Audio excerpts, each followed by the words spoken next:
Assalamualaikum warahmatullahi wabarakatuh. Perkenalkan, kami dari kelompok 19 akan mempresentasikan hasil tutorial kami bersama Dr. Tanim Arif, spesialis THT. Sebelumnya saya ucapkan terima kasih kepada Ibu Devita selaku koor di Blok Dropmed, dan saya ucapkan terima kasih kepada teman-teman yang sudah hadir dan bersedia mendengarkan presentasi dari kelompok kami.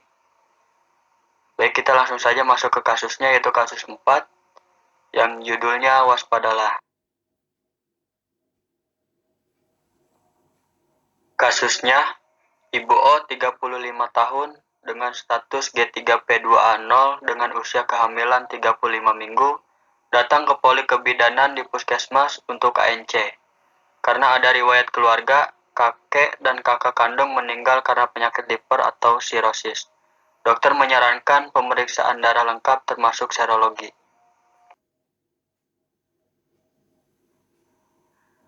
Untuk keyword, kelompok kami mendapatkan 3 keyword. Yang pertama itu Ibu O 35 tahun dengan status G3P2A0. Yang kedua, usia kehamilan 35 minggu. Yang ketiga, riwayat keluarga kakek dan kakak kandung meninggal karena liver. Selanjutnya untuk diagnosis diferensial, kelompok kami mendapatkan 4 diagnosis. Yang pertama itu hepatitis A, yang kedua hepatitis B, yang ketiga hepatitis C, dan yang keempat sirosis hati atau liver.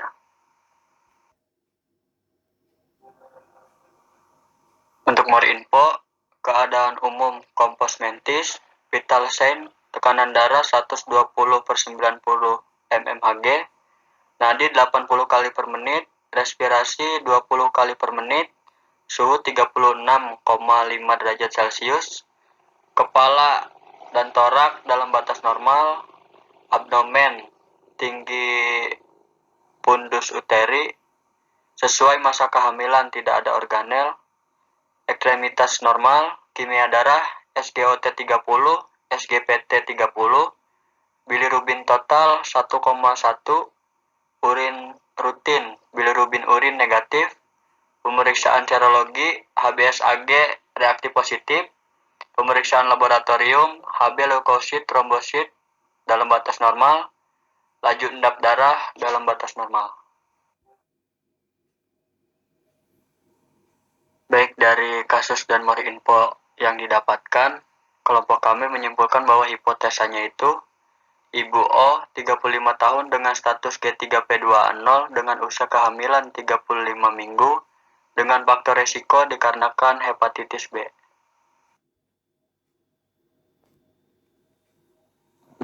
Untuk donaunya, kelompok kami mendapatkan 10 donau. Yang pertama definisi hepatitis B, yang kedua etiologi hepatitis B, yang ketiga manifestasi hepatitis B, yang keempat faktor risiko hepatitis B, kelima patofisiologi hepatitis B, keenam epidemiologi hepatitis B, 7 pemeriksaan penunjang hepatitis B, 8 perbedaan hepatitis A, B, dan C, 9 pencegahan hepatitis B, dan 10 penata laksanaan hepatitis B.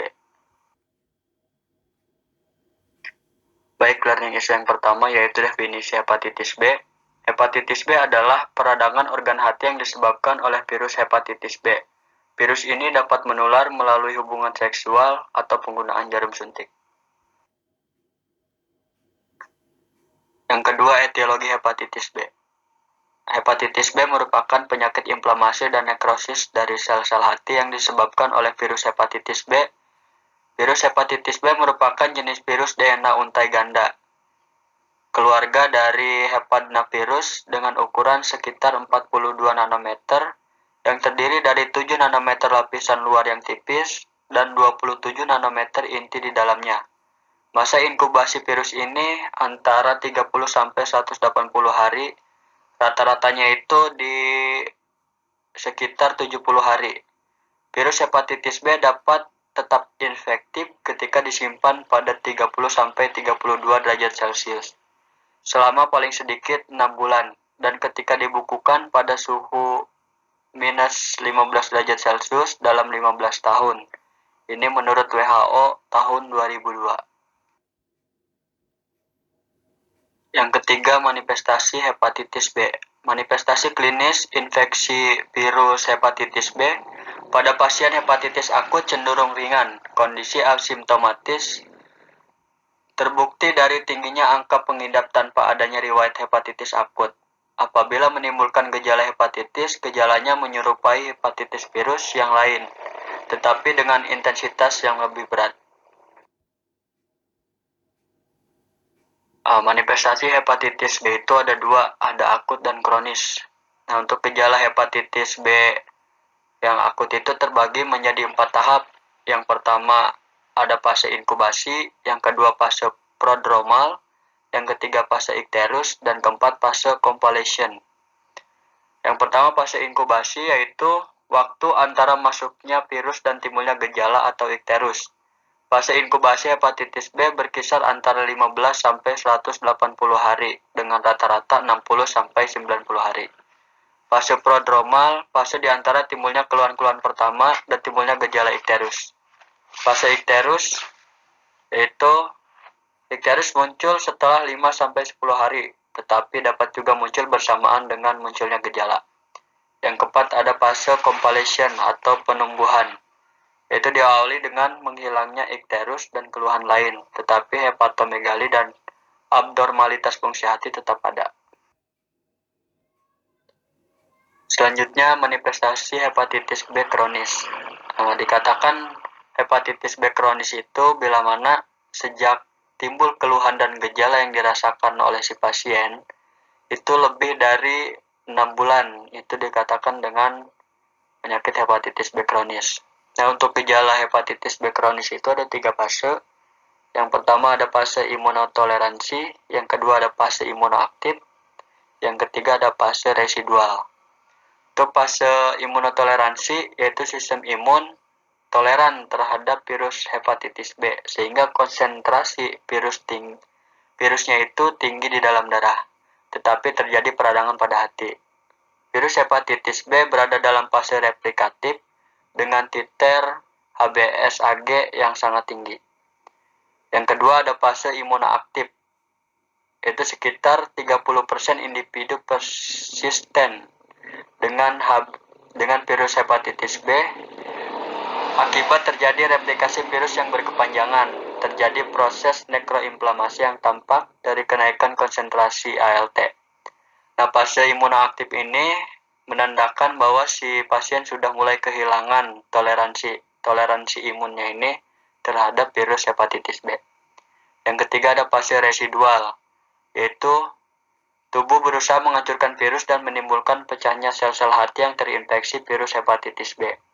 Fase residual ditandai dengan titer HBsAg-nya itu dia menjadi rendah, HBeAg-nya yang menjadi negatif, dan anti-HBe yang menjadi positif, serta konsentrasi ALT-nya itu menjadi normal. Yang keempat, faktor risiko hepatitis B. Faktor risiko hepatitis B yang pertama ada usia. Kejadian hepatitis B pada bayi atau anak, yaitu kemungkinan terjadi penularannya itu dia melalui plasenta.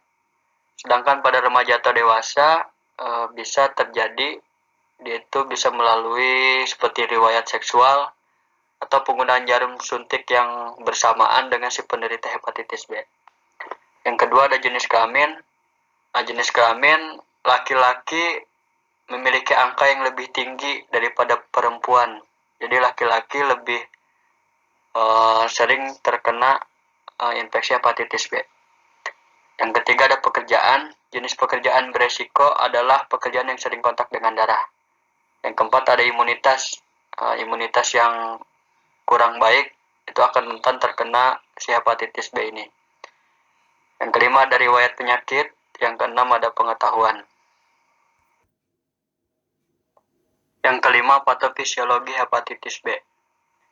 Virus hepatitis B dia itu mula-mula melekat pada reseptor spesifik di membran sel hepar, kemudian mengalami penetrasi ke dalam sitoplasma sel hepar. Si virus ini melepaskan mantelnya di sitoplasma sehingga melepaskan nukleokapsid. Selanjutnya, nukleokapsid akan menembus sel dinding hati. Asam nukleat virus hepatitis B akan keluar dari nukleokapsid dan akan menempel pada DNA hospes dan berintegrasi pada DNA tersebut. Proses selanjutnya adalah DNA virus hepatitis B memerintahkan sel hati untuk membentuk protein bagi virus baru. Virus hepatitis dilepaskan ke peredaran darah, terjadi mekanisme kerusakan hati yang kronik, disebabkan karena respon imunologik penderita terhadap infeksi. Yang keenam, epidemiologi hepatitis B. Di dunia, hepatitis B masih menjadi masalah kesehatan global yang menjangkiti hampir 2 miliar individu dan menyebabkan 350 juta kasus infeksi kronik.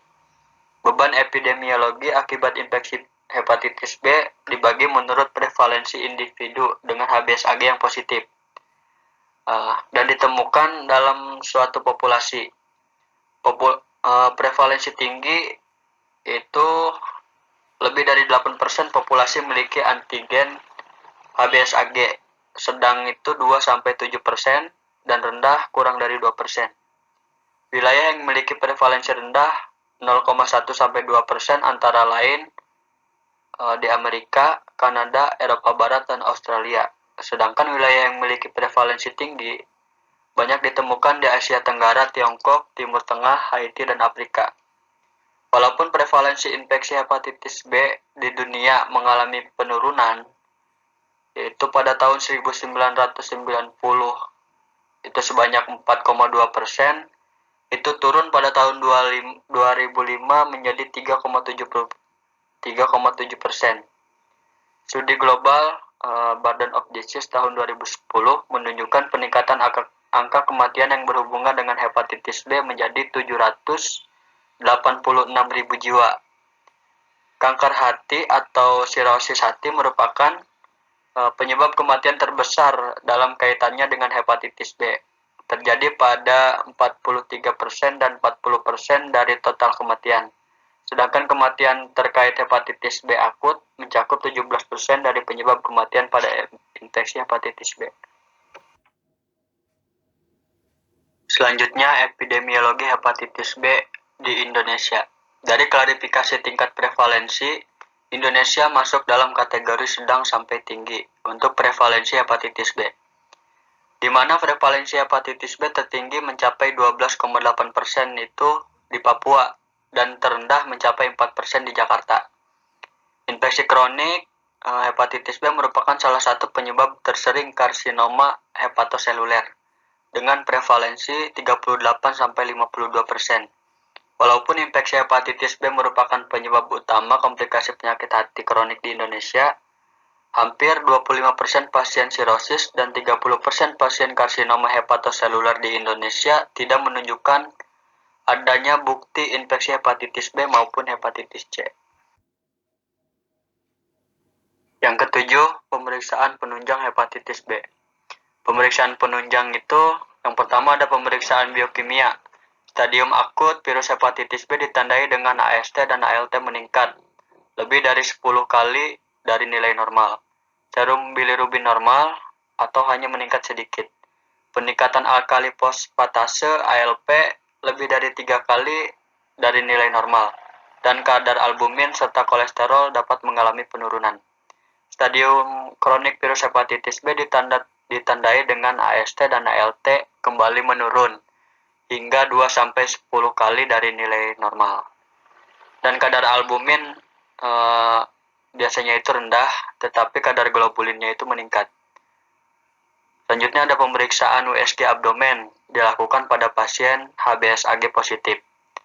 Pemeriksaan serologis, indikator serologi awal dari virus hepatitis B akut dan merupakan kunci diagnosis penanda infeksi virus hepatitis B kronis adalah HbSAg, di mana infeksi bertahan di serum lebih dari 6 bulan.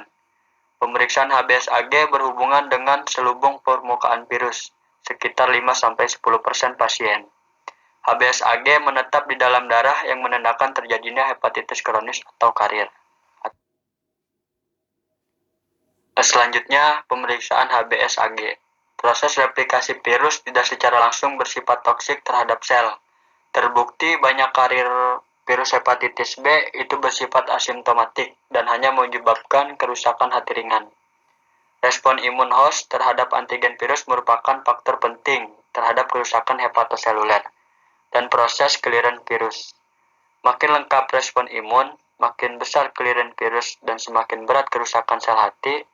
Respon imun host dimediasi oleh respon seluler terhadap epitoprotein virus hepatitis B, terutama HBsAg yang ditransfer ke permukaan sel hati.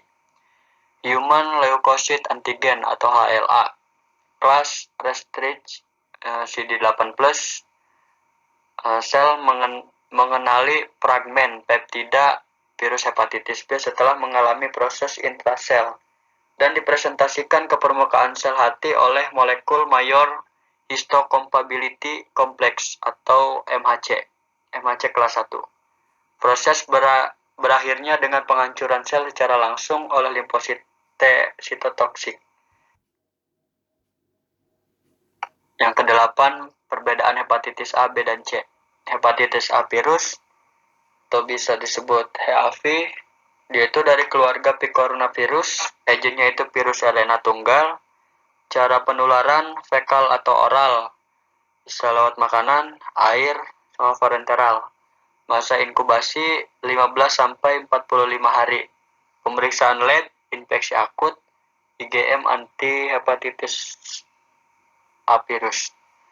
Hepatitis B virus, dia itu dari keluarga hepatnavirus, agennya virus DNA, cara penularan parenteral, dia bisa ditularkan melalui seksual dan melalui darah. Masa inkubasinya itu 45-180 hari. Pemeriksaan lab infeksi akut, IgM anti-HBC, HBsAg. Infeksi kronik, dia itu anti-HBC total sama HBsAg. Hepatitis C virus, dia dari keluarga flavivirus. Agennya itu virus RNA rantai tunggal. Cara penularan, darah dan hubungan seksual masa inkubasinya 15-160 hari. Pemeriksaan labnya anti-HCV. Yang kesembilan, pencegahan hepatitis B. Ada 3 macam cara pencegahan infeksi hepatitis B. Yang pertama ada perbaikan higienis dan sanitasi.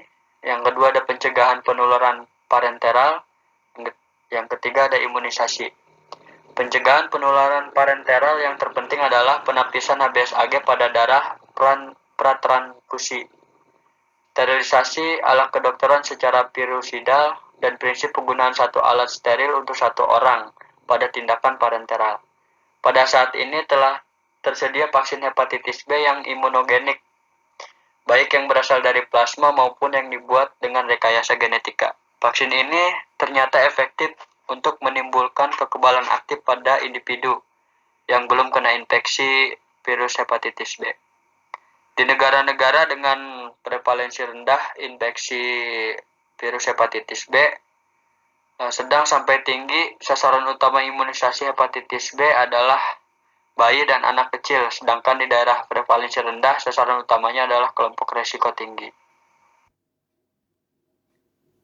Dan yang terakhir yaitu penata laksanaan hepatitis B. Tidak ada terapi spesifik untuk virus hepatitis akut yang khas. Pembatasan aktivitas fisik seperti tirah baring ini dapat membuat pasien merasa lebih baik. Dan diperlukan diet tinggi kalori dan hendaknya memberikan asupan kalori utama diberikan pada pagi hari. Karena banyak pasien mengalami nausea ketika malam hari.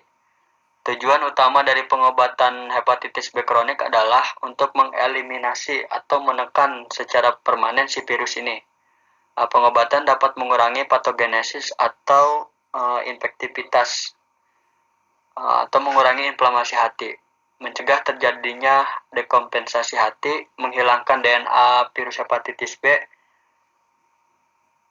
dan normalisasi ALT pada akhir atau 6-12 bulan setelah akhir pengobatan.